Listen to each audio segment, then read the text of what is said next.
দেওয়া হয়েছে করিডোরের ব্যাপারে সেনাবাহিনীর শক্ত রিজার্ভেশন আছে।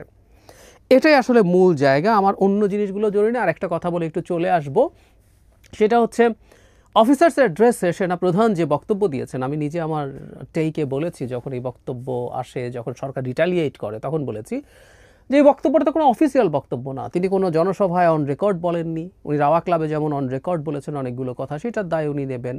সেনাবাহিনী যদি বাংলাদেশে কু করতো, আমি আপনাকে আজও চ্যালেঞ্জ দিচ্ছি, বাংলাদেশে যদি সেনাবাহিনী কু করতো, তাদের জন্য বেস্ট টাইম ছিল সেই 5ই আগস্ট। তখন জনতা চেয়েছিল শেখ হাসিনা বাদ হওয়ার পরে যে আসুক তাকে নিয়ে আমরা সংসার করব।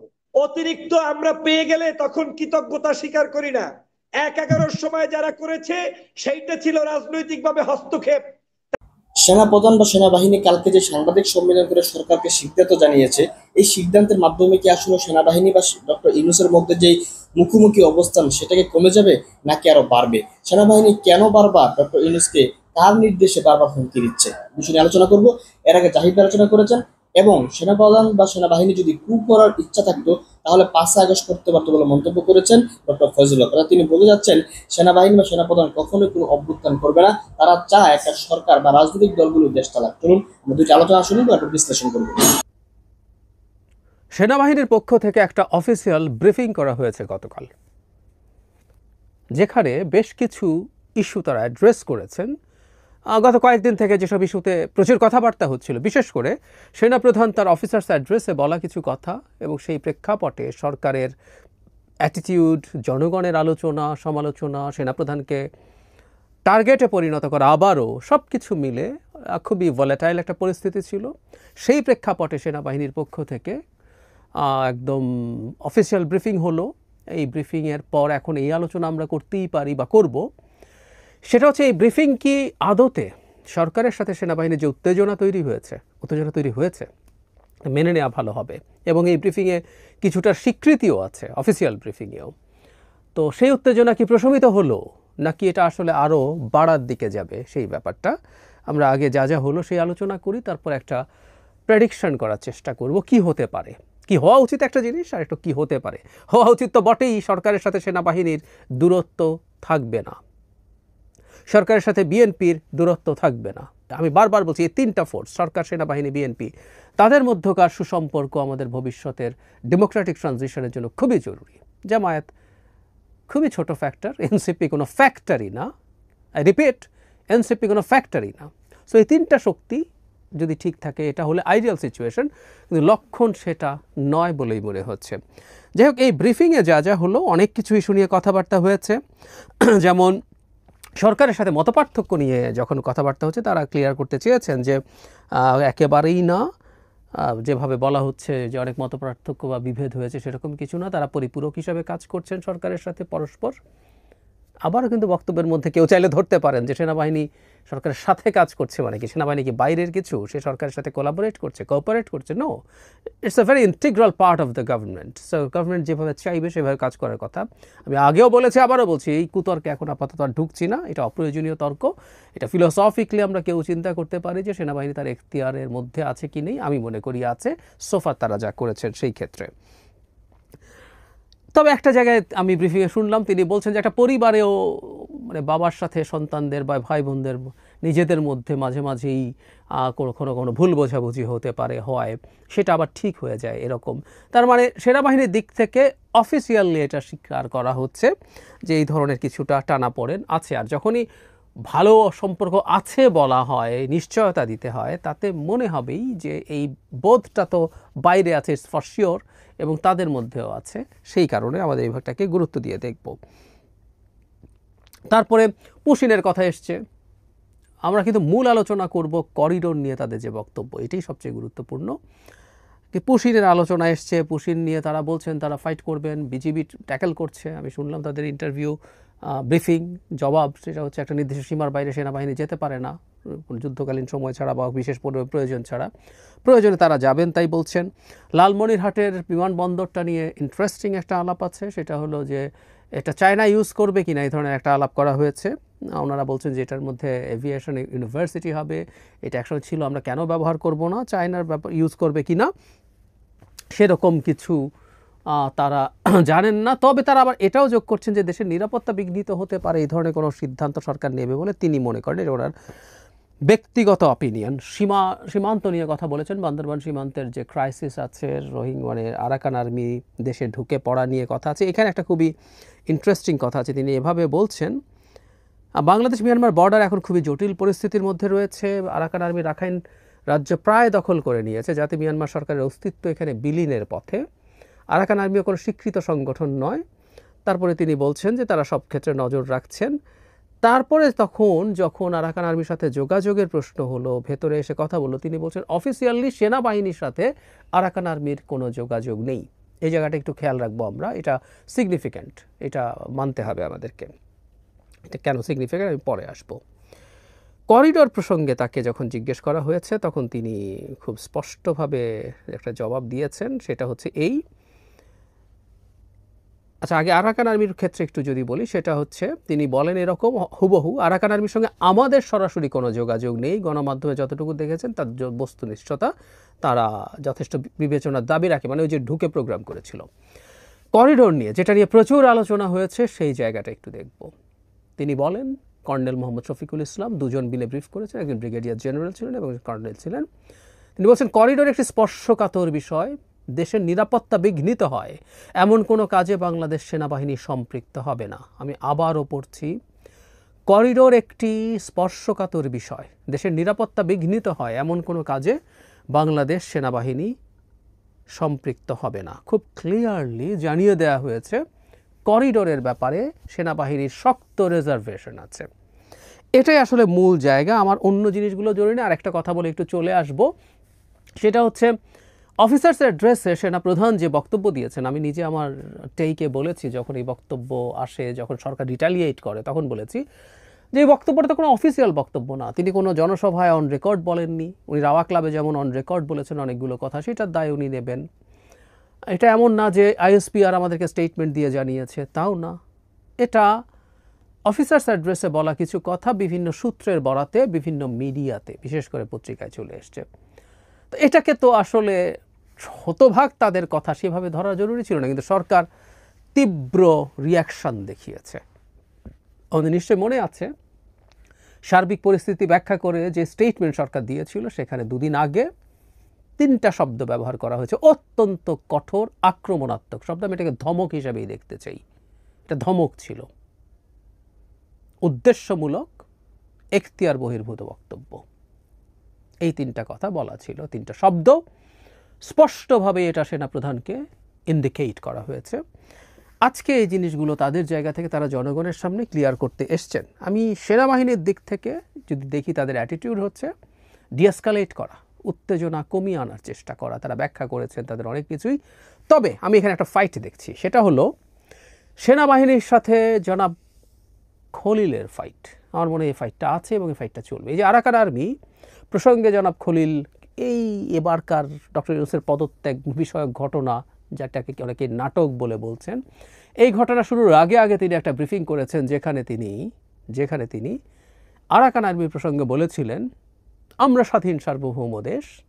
এটা এই ব্রিফিংয়ে, তার আগের ব্রিফিংয়ে, আমরা যার ইচ্ছা তার সাথে যোগাযোগ করব। মানে আমাদের সীমান্তের একটা নন স্টেট অ্যাক্টরের সাথে অফিসিয়ালি আমার এখানে 10 কিলোমিটার ঢুকে জলকেলি করতে দিয়েবো আর বলবো আমরা যা ইচ্ছা তাই করতে পারি, এবং আবার বলবো এই রাষ্ট্রের সভরেন্টি আমরা সমর্থন করি। দিস ইজ আটার স্টুপিডিটি। বিরাট ডিগ্রিওয়ালা লোকও যদি এগুলো বলে, আটার স্টুপিডিটি এটা। কারণ আপনার দুটো একসাথে হতে পারে না।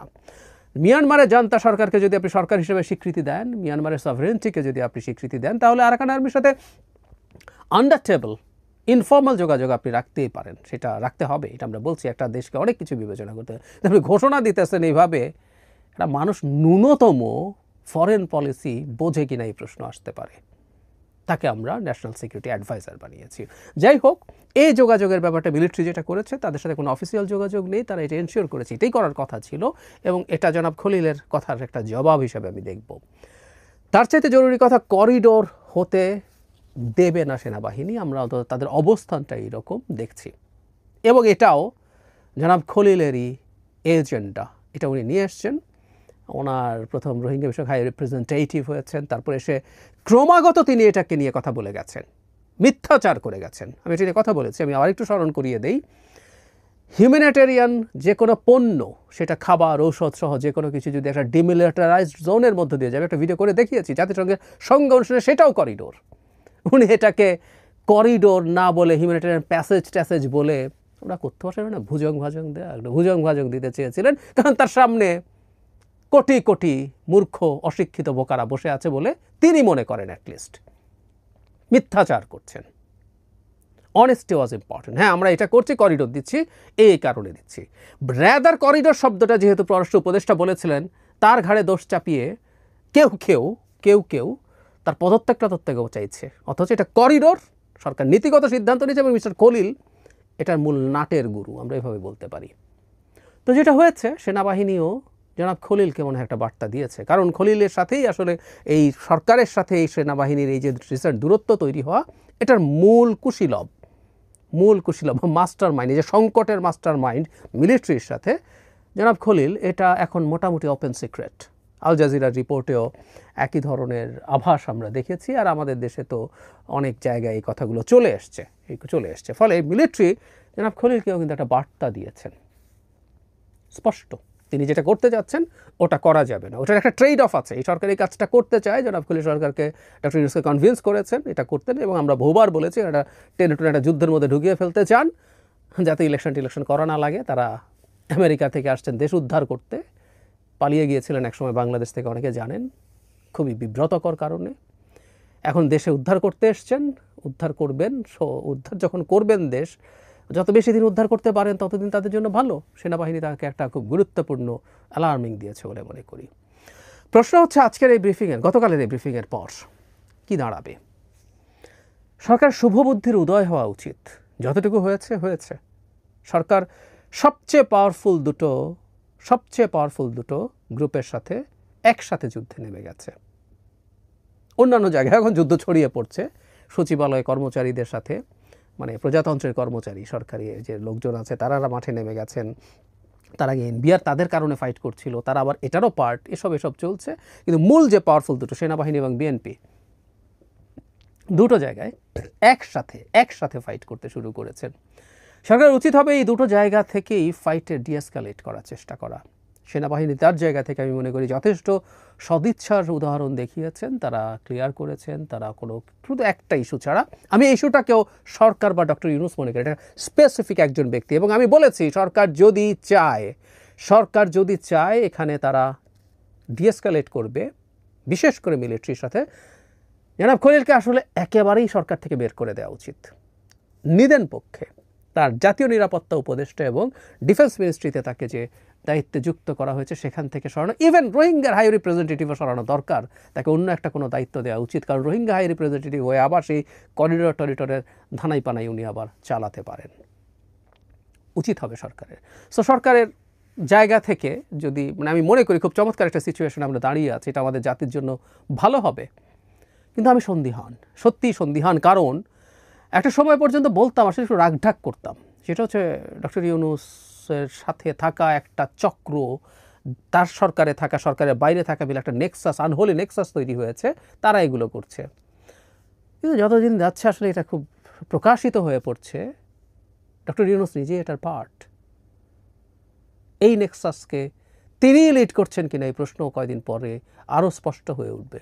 তা যদি হয়ে থাকে, আমি মনে করি না সেনাবাহিনীর সাথে এই ডিএসকালেট তারা করার চেষ্টা করবেন। ফলে আমি এই যে ব্রিফিং দিলেন এবং এই রোহিঙ্গা মানে করিডোর ইস্যুতে তারা যে কথাটা বললেন, এটাকেও সরকার ধরে নিতে পারে সরকার এটা দিতে চায় বলেই উনি বাধা, আবার সেনাবাহিনীটার বিরুদ্ধে দাঁড়াচ্ছে, জনগণের সামনে কথা বলছে, চাইলে ক্ষুব্ধ করতে পারে এবং এই ক্ষুব্ধতার রেশ চলতে পারে। আমার কেন যেন মনে হয় সরকারের অতি আত্মবিশ্বাস দেখে সরকারের মধ্যে শেখ হাসিনা সিনড্রোম ভর করছে। তিনি খুবই কনফিডেন্ট হয়ে উঠছেন ডক্টর ইউনূস, উনি মনে করছেন কোনো কিছুভাবে টলাতে পারবে না। ওই চেয়ারে বসে শেখ হাসিনা যেমন ভাবতেন 5 তারিখ সকালেও যে উনি চাইলেই ক্ষমতায় থাকতে পারবেন, এরকম ভ্রান্তির মধ্যে তিনি ঢুকেছেন বলে আমি সন্দেহ করি। আমি খুব খুশি হব, আমি আবারও বলি, যত মাঝে মাঝে হয়তো যথেষ্ট টাফ ভাষায় কথা বলছি, বাট এই সরকারটাকে, ডক্টর ইউনূসকে স্টিল ওন করি। তারা তাদের জায়গা থেকে যে দায়িত্বের জায়গাতে আছেন সেখান থেকে কোনো রকম কোনো ফালতু এজেন্ডা সেটা তার নিজের অথবা কারো থেকে যদি থাকে, সেখান থেকে বেরিয়ে আসা তাদের উচিত হবে সেনাবাহিনীর সাথে, বিএনপির সাথে, এই দুটো শক্তির সাথে সরকার তার আন্ডারস্ট্যান্ডিং কনফার্ম করা। আমি দুই পক্ষ থেকে, বিএনপির পক্ষ থেকে বলি, সেনাবাহিনীর পক্ষ থেকে বলি, দুই পক্ষ থেকেই আমি আন্ডারস্ট্যান্ডিংটাকে এনকারেজ করার, আন্ডারস্ট্যান্ডিংটাকে এনশিওর করার চেষ্টা দেখছি। এখন পুরো বল সরকারের কোর্টে, সরকারকে, ডক্টর ইউনূসকে শেষ পর্যন্ত সিদ্ধান্ত নিতে হবে। যদিও আমি এই দফায় খুব বেশি আশাবাদী নই। আমি ধারণা করি তারা আবার একটা শক্তি দেখাতে যাবেন, আবার মাঠে শক্তি দেখাতে বিএনপি নামতে পারে, সব কিছুর পর চাপ খেয়ে আমরা সংসার করব। অতিরিক্ত আমরা পেয়ে গেলে তখন কৃতজ্ঞতা স্বীকার করি না। ১/১১ সময় যারা করেছে সেইটা ছিল রাজনৈতিকভাবে হস্তক্ষেপ। তারা ক্ষমতার অপব্যবহার করেছে, নির্যাতন করেছে, নিপীড়ন করেছে। সৈনিকরা সেই জায়গায় সে সময় অনেক বিতর্কিত হয়েছে। কিন্তু এই সরকারের সময় এই সেনাবাহিনী অনেক সুযোগ পাওয়া সত্ত্বেও তারা কিন্তু সেটা করছে না। ৫ তারিখের আগে আমরা হাহাকার করছিলাম, এই আপনার টকশোতে এসে বারবার কান্না জড়িত কণ্ঠে সেনাবাহিনীকে আহ্বান জানাতাম যে আপনারা আসেন, দেশ রক্ষার জন্য কথা বলেন, লড়াই করেন। বাংলাদেশের আসলে ৫ তারিখের পরে আপনি ষড়যন্ত্র চলবে না এটা আপনার বলার কোনো সুযোগ নেই। ষড়যন্ত্র চলমান রয়েছে, দেশ বিদেশি বিভিন্ন চক্রান্ত স্টিল চলমান রয়েছে, এবং বাংলাদেশ যাতে সুষ্ঠু সুন্দর ধারায় পরিচালিত হতে না পারে সেজন্য পার্শ্ববর্তী দেশ এবং আওয়ামী লীগ উভয়ই একেবারে একজোট হয়ে নেমেছেন। এবং আপনি সেটা নিশ্চয়ই জানেন যে বাংলাদেশের মূল টার্গেটটা হচ্ছে এখন ডক্টর মোহাম্মদ ইউনূসকে কলঙ্কিত করা, বিপদে ফেলা, এবং তাকে বিপদে ফেলতে পারলে এই সরকারকে বিপদে ফেলা যাবে, এবং সেই বিপদের উপর ভিত্তি করেই আবার এখানে নতুন করে আওয়ামী লীগের ষড়যন্ত্র বা বিস্তার করার সুযোগ করে দিবে। আমি প্রথমেই বলতে চাই যে বাংলাদেশের সরকার এই মুহূর্তে ভালো আছে, সেনাবাহিনীও ভালো আছে, বাংলাদেশের রাজনীতিবিদরাও রাজনৈতিক আলোচনা সমালোচনা করছে। কিন্তু কিছু অনলাইনে কিছু কিছু জায়গা থেকে কিছু কিছু ব্যক্তিরা হয়তো অনেকটা ভালো নেই, তারা অশান্তি সৃষ্টির জন্য যে কোনো মূল্যে যে কোনো জায়গায় বক্তব্য বিবৃতি দিয়ে যাচ্ছে। প্রতিদিন বাংলাদেশে কু হবে, কু হচ্ছে, এই ধরনের বিবৃতি দিয়ে সেনাবাহিনী, বাংলাদেশের জনগণ এবং বাংলাদেশের পার্টিগুলোর মধ্যে এক ধরনের অনৈক্য তৈরি হচ্ছে বলে আমার ধারণা। কিন্তু এর বাহিরে সাধারণ গ্রাউন্ডে আমরা দেখছি এই প্রথম কোন শাসক যার পক্ষে সমগ্র রাজনৈতিক দল, ইভেন যদি আমি আপনাকে আমার দেশের আজকের লিড নিউজের কোট করে বলি, তাহলে তাদের লিড নিউজ হচ্ছে ডান এবং বাম সবাই মিলে সমর্থন জানালেন ডক্টর মোহাম্মদ ইউনূসকে। তথা বাংলাদেশের সকল রাজনৈতিক দল, বিএনপি সাক্ষাৎ করেছে, বাংলাদেশের সেকেন্ড লার্জেস্ট পার্টি জামাত ইসলাম সাক্ষাৎ করেছে, ইসলামী আন্দোলন বাংলাদেশ সাক্ষাৎ করেছে, তারপরে আমাদের এই তারুণ্যের সংগঠন এনসিপি করেছে, গণ অধিকার পরিষদ করেছে। এভাবে করে বাংলাদেশের ছোট বড় সব রাজনৈতিক দল, ডান বাম যারাই আছে, কেউ কি আমি হয়তো সবার নাম এখানে মুখস্থ নেই বলতে পারবো না, কিন্তু সবাই কিন্তু ডক্টর মোহাম্মদ ইউনূস ইস্যুতে ঐক্যবদ্ধ। এই সরকারের দুই একজন ব্যক্তির ব্যাপারে অনেকেরই সমালোচনা আছে, আমারও আছে। আমরা যে আশা আকাঙ্ক্ষা নিয়ে তাদেরকে বসিয়েছি, সেই আশা আকাঙ্ক্ষার প্রতিফলন না পাওয়ার কারণে আমাদের পক্ষ থেকে ক্ষোভ থাকবে, সব থাকবে। কিন্তু সবকিছুর ঊর্ধ্বেও দেশ এবং এই সরকার, এটা আমাদেরকে টিকিয়ে রাখতে হবে বিদায়ী আমরা কিন্তু এই সরকারকে যে কোনো মূল্যে সমর্থন দিচ্ছি, দিয়ে যাচ্ছি, এবং এই সরকারের সবাই কিন্তু করবে। আপনি জানেন যে ইতিমধ্যেই যারা সাক্ষাৎ করেছে তাদের পক্ষ থেকে সংবাদ সম্মেলনে মেসেজ ক্লিয়ার দেওয়া হয়েছে যে এই সরকার আগামী জুনের পরে একদিনও থাকবে না। মানে 2026 সালের জুন হচ্ছে তাদের লাস্ট ডেট, জুনের পরে একদিনও সরকার থাকবে না। তার মানে আপনি একটা রোড ম্যাপ কিন্তু ক্লিয়ার পেয়ে গেলেন যে জুনের পরে বাংলাদেশে আর নির্বাচন হবে না। দ্যাট মিনস সংস্কার বলেন, নির্বাচন বলেন, যাবতীয় কার্যক্রম বলেন, সবকিছু কিন্তু এই জুনের আগেই হয়ে যাবে। আমি বাংলাদেশে যেই বিষয়গুলো নিয়ে বাংলাদেশের জনগণের মধ্যে মাঝে মাঝে বিভ্রান্ত হয় সেটা একটু ক্লিয়ার করতে চাই। অনেকেই মনে করে যে বাংলাদেশে, মানে মনে করে বলতে তাদেরকে কেউ না কেউ মনে করিয়ে দেয়, যে কারণে সেনাবাহিনীর মধ্যে, রাজনৈতিক দলগুলোর মধ্যে, রাষ্ট্রের মধ্যে এক ধরনের টানাপেরন ভাব ভার্চুয়াল জগতে দেখা যায়, যেটা অত্যন্ত দুঃখজনক। আপনার নিশ্চয়ই মনে আছে 5 তারিখের আগে আমরা হাহাকার করছিলাম, এই আপনার টকশোতে এসে বারবার কান্না জড়িত কণ্ঠে সেনাবাহিনীকে আহ্বান জানাতাম যে আপনারা আসেন, দেশ রক্ষার জন্য কথা বলেন, লড়াই করেন। তাহলে আমরা তখন তাদেরকে আহ্বান জানিয়ে স্বাধীনতা আপনি কি যুদ্ধে কোনো আমাদেরকে টানাপোড়েন দেখেন না? আমরা যে দেখতে পাচ্ছি যে আজকেও তো সেনাবাহিনীর পক্ষ থেকে বিবৃতি দেওয়া হচ্ছে, যদিও তারা বলেছে তাদের মধ্যে কোনো টানাপোড়েন নাই, সরকারের সাথে খুব ভালোভাবে তারা কাজ করছে একসঙ্গে কাছে, কিন্তু আমরা তো সোশ্যাল মিডিয়াতে দেখতে পাচ্ছি যে সেনাবাহিনীকে মোটামুটি অনেক ধরনের অভিযোগে অভিযুক্ত করা হচ্ছে তাহলে তারা। সাগর ভাই আপনাকে একটা প্রশ্ন করি, আপনি তো অনেক এখানে পণ্ডিত, জেনে গেলেন সব টানাপোড়েন আছে, ভালো হুম, কথা। আপনি একটু বলেন তো, গত 9 মাসে বাংলাদেশে অন্তত 100 বার সেনাবাহিনীর কু হওয়ার কথা ছিল।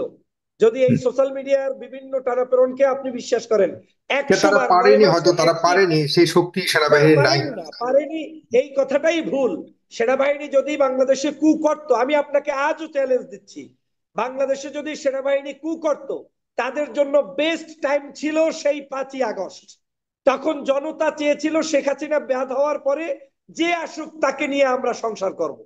তাতে সেনাবাহিনীর উপরে হয়তো কিছু মানুষ ক্ষিপ্ত থাকলেও তখন তাদের জন্য বেস্ট টাইম ছিল, তারা সেটা নেয় নাই। এখন কেন এই জঞ্জালপূর্ণ জায়গায় তারা সেনাবাহিনীর দায়িত্ব নিবে? সেনাপ্রধান বারবার আপনাকে বলছে যে আমাদের দায়িত্ব নেওয়ার কোনো ইচ্ছা নাই। হুম। সেনাপ্রধান বারবার বলছে আপনারাই নির্বাচন করেন। এখন রাষ্ট্রের একজন চুলি চামার রিক্সাওয়ালা, গাড়িওয়ালা, ঘরওয়ালা, রাজনীতিবিদ প্রত্যেকে নির্বাচন নিয়ে কথা বলতে পারবে। বিএনপি নির্বাচনের ডেডলাইন দিয়েছে ডিসেম্বরে, জামাত ইসলাম অলমোস্ট বিভিন্ন কলাকৌশল করে রোজার আগে কিংবা জুনের আগে কিংবা ফেব্রুয়ারি, এই ধরনের মন্তব্য তো তারাও করেছে। ইসলামী আন্দোলন তো স্টেট বলেছে জুনের একদিন পরেও এই সরকার থাকবে না। তার মানে বাংলাদেশের 3টা বৃহত্তর বড় রাজনৈতিক দল, যারা এখন সংখ্যাধিক্যে জনগণের কাছে জনপ্রিয় দল, সেই বিএনপি জামাত চরমনাই যদি বলতে পারে ডেডলাইন, তাহলে সেনাবাহিনী, গোয়েন্দা সংস্থা, বিদেশি সংস্থা, বিভিন্ন দেশ মাতৃকার সবকিছু বিবেচনা করে তারা কি পরামর্শ দিতে পারবে না? রাষ্ট্রের একটা কাজে তারা কি পরামর্শ দিবে না? তারা কি আমার রাষ্ট্রের অংশ না? এই মুহূর্তে এই যে কিন্তু মানে আন্তর্জাতিক বিভিন্ন, ষড়যন্ত্রের আন্তর্জাতিক ষড়যন্ত্রের সাথেও তো তারা রয়েছে বলে ইঙ্গিত বা না, অভিযোগ এইটা পাওয়া এইটা যাচ্ছে। এইটা যারা প্রমাণ, এইটা সাগর ভাই যারা প্রমাণ করতে চাবে, আমি মনে করি বাংলাদেশকে গৃহযুদ্ধের দিকে তারা নিয়ে যাবে। এই বাংলাদেশের মানচিত্র রক্ষা করতে হলে এদেশের আমাদের রাজনৈতিক দলগুলোকে থাকতে হবে, সমালোচনা থাকবে, কিন্তু কাউকে মুছে দিয়ে তো আপনি শেষ করতে পারবেন না। আমি ধরে নিলাম বিএনপি খুব খারাপ, আপনার চরিত্রের কাছে জামাত খুব খারাপ, চরমনাই খুব খারাপ, বেস্টটাকে বাংলাদেশে আওয়ামী লীগের অপোজিশন হিসেবে যারা আছে তাদের মধ্য থেকেই আমাকে কাউ না কাউকে চুজ করতে হবে। আপনাকে ধরে নিতে হবে সেনাবাহিনীর সব কাজ আপনার পছন্দ না, কিন্তু সেনাবাহিনী, এই বাহিনী ছাড়া একটা রাষ্ট্র কিভাবে পরিচালিত হবে বলেন? রাষ্ট্রের সার্বভৌমত্ব রক্ষা করবে কে? কিন্তু সমগ্র একটা সেনাবাহিনী তো দেশের যদি সেনাবাহিনী তো নিরাপত্তা চায়, রাজনৈতিক ব্যাপারে কথা বলার যে সেনাবাহিনী, যে কথা আপনি সেটা কি? সাগর ভাই, না না না না, রাজনৈতিক বিষয় তারা হস্তক্ষেপ করছে না। এটা হচ্ছে বাঙালির অতিরিক্ত, আমরা পেয়ে গেলে তখন কৃতজ্ঞতা স্বীকার করি না। 1/11 সময় যারা করেছে সেইটা ছিল রাজনৈতিক ভাবে হস্তক্ষেপ। তারা ক্ষমতার অপব্যবহার করেছে, নির্যাতন করেছে, নিপীড়ন করেছে সৈনিকরা, সেই জায়গায় সে সময় অনেক বিতর্কিত হয়েছে। কিন্তু এই সরকারের সময় এই সেনাবাহিনী অনেক সুযোগ পাওয়া সত্ত্বেও তারা কিন্তু সেটা করছে না। আমি আপনাকে উদাহরণ দিয়ে বলি, গত সেনাবাহিনী 16 অনেক অপরাধীকে সুযোগ করে দিয়েছে চলে যাওয়ার জন্য। তাদের সেনাপতির ছয়শো না, ছাব্বিশ জনের সেদিন তালিকা আমরা শেষ পর্যন্ত প্রকাশ পাই, তারা কোথায়? এগুলি সেনাবাহিনীর সেদিন তো সহযোগিতা না থাকলে যেতে পারতো না, এই দায় কি তারা এত পারে? সাগর ভাই, সে ভিন্ন বিতর্ক। আপনি যদি সেই বিতর্কে যান, তাহলে হুম। বাংলাদেশের প্রত্যেকটি রাজনৈতিক দলের সেই 9 মাসের মধ্যে আমরা কি কি করেছি আমাদের আমল নামাও জাতির কাছে আসতে হবে। এখন আমি যেভাবে কথা বলছি আর আপনি যেভাবে আমাকে কাউন্টার দিচ্ছেন, মনে হচ্ছে আমি মনে হয় সেনাবাহিনীর কোনো বেতনভুক্ত লোক না। আমি সেটা না, আমি সংঘাত চাই না, আমি বাংলাদেশের বাস্তবতা নিয়ে কথা বলছি। আমি বাংলাদেশের, সোশ্যাল আচ্ছা সাগর মিডিয়াতে ভাই আমরা আপনাকে দেখতে বলি, পাচ্ছি সেনাবাহিনীর প্রতি একটা বড় ধরনের বিরূপ প্রতিক্রিয়া, বিরূপ মনোভাব মানুষের রয়েছে। বিরূপ প্রতিক্রিয়া, আপনি এই বাংলাদেশে আপনি যেই প্রতিক্রিয়ায় জনগণকে তৈরি করবেন, সেই প্রতিক্রিয়াই আপনি পরের দিন পাবেন। আপনি কয়েকদিন আগে শুনেছেন যে রাতের বেলা সেনাবাহিনী ক্ষমতা নিবে। আশ্চর্য বিষয়, আপনি প্রতিদিন বলছেন ক্ষমতা নিবে, ক্ষমতা নিবে, ক্ষমতা নিবে, মানুষদের ঘুম নষ্ট করছেন, তারপরে ক্ষমতা নিচ্ছে না। আপনি বলে দিচ্ছেন জামাতের আমির অমুকের সাথে সম্পর্ক করলো, তিনি একেবারে লিঙ্কটিং ভাইরাল করে দিলেন, মিথ্যা বানোয়ার তথ্য দিলেন। আসলে তো এটা হতে পারে না। আমরা তাদের প্রত্যেকের প্রতি রেসপেক্ট করি। ইভেন আনটিল টুডে আমি যখনই টকশো করি, কারো নাম নিয়ে কাউকে বিষদগারও করতে চাই না, কিন্তু জনগণকে সে সচেতন হতে হবে। বাংলাদেশটাকে তো এরকম ছেড়ে দেওয়া যাবে না। আমি বলতে চাচ্ছি যেটা উদাহরণ হিসাবে, সেই সেনাবাহিনী এখনো কিন্তু পার্ট অফ আস। আজকে যদি সেনাবাহিনী 1 ঘন্টার জন্য আমাদের থেকে দূরে সরে যায়, এই অন্তর্বর্তীকালীন সরকারকে ক্ষমতায় রাখার কোনো সাধ্য কারো নাই। এটা বাস্তবতা, মানতে হবে। শুধু কি সেনাবাহিনী? সেনাবাহিনী আছে, নৌবাহিনী আছে, বিমান বাহিনী আছে, প্রশাসন আছে, পুলিশ আছে। আপনি ভালোই জানেন যে পুলিশের 16 বছরে আওয়ামী লীগের অনেক লোক ঢুকেছে। তাই বলে আপনার লোকগুলো তো আপনি তৈরি করতে পারেন নাই। এখন যেহেতু পারেন নাই, যারা আছে তাদেরকে নিয়েই আপনাকে ট্রাফিক নিয়ন্ত্রণ করতে হচ্ছে। এগুলোর সমালোচনা করা যেতে পারে যে সরকারের অন্তর্বর্তীকালীন দায়িত্বে যারা আছে তারা কয়জন আওয়ামী লীগকে বহিষ্কার করে দেশপ্রেমিক নাগরিককে নিয়োগ দিতে পেরেছে, কেন তারা পুলিশে 1 লক্ষ লোক নিয়োগ দিতে পারলো না, কেন তারা এম্বাসিগুলোর অ্যাম্বাসেডর পরিবর্তন করতে পারলো না, কেন তারা এখন পর্যন্ত বিচার করতে পারলো না, কেন তারা এখন পর্যন্ত সুচিকিৎসা দিতে পারলো না, কেন তারা এখন পর্যন্ত শহীদি পরিবারের খোঁজ নিতে পারলো না, কেন তারা এখন পর্যন্ত নির্বাচনী রোডম্যাপ দিতে পারলো না। This is a big question. এটা আপনাকে করতে হবে। কিন্তু একটি গোষ্ঠী সেনাবাহিনীর মধ্যে, জনগণের মধ্যে, রাজনীতিবিদদের মধ্যে সংঘাত তৈরি করে, অবিশ্বাস তৈরি করে, বিপ্লবের সপক্ষের শক্তিগুলোর মধ্যে বিভাজন তৈরি করবে, সেটা কোনোভাবে মেনে কিন্তু নিলে সরকার কি সঠিক পথে রয়েছে কিনা? সরকারের সাথেও তো রাজনৈতিক দলগুলোর একটা বড় ধরনের তফাৎ আমরা দেখতে পাচ্ছি। নির্বাচন বিষয়ে দেখা যাচ্ছে যে এখনো পর্যন্ত মুখোমুখি অবস্থান রয়েছে। সে আবার এনসিপির সাথে যে নতুন দল, এখনো পর্যন্ত রাজনৈতিক দল হয়নি, তাদের সাথেও অন্যান্য রাজনৈতিক দলগুলোর মতো পার্থক্য ব্যাপকভাবে রয়েছে। চতুর্দিকে আমরা আন্দোলনের কথা শুনি, আজকেও ঢাকার বিভিন্ন সেক্টরে আন্দোলন হচ্ছে। সরকার একটা টালমাটাল অবস্থায় রয়েছে। সরকার তো স্টেবল না। না, আই এগ্রি উইথ ইউ। আপনার এখানে আমি অবশ্যই, গত 16 বছর রাজনীতি ছিল না, তাই কেউ কথা বলতে পারে নাই, কারোর সাথে কারো মতের অমিল ছিল না, দ্বন্দ্ব ছিল না, কথাবার্তা ছিল না। এখন তো মতের এই যে ভিন্নতা, এটাই তো আমার গণতন্ত্র। আজকে এনসিপি একটা ভুল বক্তব্য দিবে, সেটাকে আমি কোট করে আমার পক্ষে জনসমর্থন নিয়ে আসবো, এটা তো কৌশল। তারা যত ভুল করবে আমার লাভ, আমি যত ভুল করব তাদের লাভ। এভাবে করেই রাজনৈতিক সংস্কৃতির চর্চা হবে। কিন্তু তারা যে ভুলগুলো করছে, সে ভুলের জন্য তারা জনগণের কাছে দায়ী থাকবে। যেমন আপনারা এনসিপির সেই পূর্বের যে জয় জয়কার অবস্থা, নিশ্চয়ই আপনারা গত 1 মাস বা 15 দিন পর্যন্ত সেই জয় জয়কার দেখতে পাচ্ছেন না। এর কারণ আছে, জামাতের সাথে তাদের কিছু বিশ্বাসঘাতকতা মনে হয়েছে, তৈরি হয়েছে, বিএনপির সাথে তাদের কিছু দূরত্ব তৈরি হয়েছে, সাধারণ জনগণের সাথে তাদের কিছু হয়েছে। সেটা রাজনৈতিকভাবে তারা মোকাবেলা করবে। তারা যদি জনগণকে সন্তুষ্ট করে রাজনীতিতে টিকে থাকতে পারে, করবে। না থাকলে ওল্ড ইজ গুড, ওই যে আমার বিএনপি, ওই যে আমার জামাত, ওই দেশপ্রেমিক দলগুলোই আমার দেশকে নেতৃত্ব দিবে, ফাইন, আমরা সেটাকে ওয়েলকাম জানাই। আমি সর্বশেষ আপনাকে একটা পয়েন্টে বলে রেখে শেষ করতে চাই।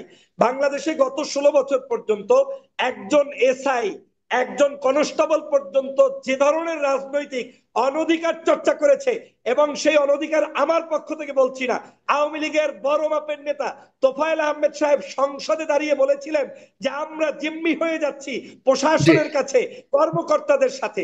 আপনি সেই জায়গা থেকে হিসাব করে আজকের বাংলাদেশের প্রেক্ষাপটে এই সময় সেনাবাহিনী যা করার উচিত ছিল করতে পারত, তার কিছুই করছে না, বরং ধৈর্যের পরিচয় দিয়ে জনগণের সাথে কাজ করছে।